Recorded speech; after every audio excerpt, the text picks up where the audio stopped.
Lors du récent forum de Crans-Montana à Bruxelles, un événement de grande envergure qui a réuni des leaders mondiaux et des experts de divers domaines, Abdoulaye Diop, ministre malien des Affaires étrangères, a prononcé un discours vibrant sur l'avenir du Sahel. Il a captivé l'audience avec sa vision claire et passionnée. Il a insisté sur le rôle crucial de l'Alliance des États du Sahel, AES, dans cette nouvelle ère. Selon lui, cette alliance est essentielle pour la stabilité et le développement de la région.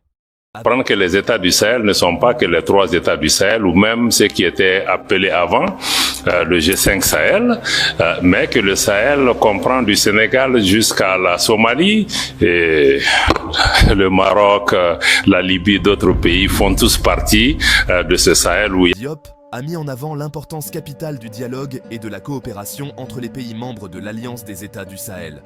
Il a insisté sur le fait que cette collaboration est essentielle pour la stabilité et le développement de la région.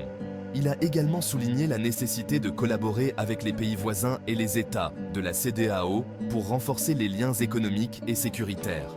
Cette coopération régionale est vue comme un pilier pour surmonter les défis communs, tels que le terrorisme, la pauvreté et le changement climatique.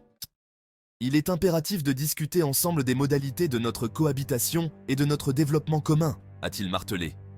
Cette démocratie ne peut exister que dans un État. Et nous, on n'avait pas d'État. On est en train de construire des États. Et nos interlocuteurs sont en train de préparer des élections. déclaration souligne l'importance cruciale de la communication ouverte et honnête entre les nations.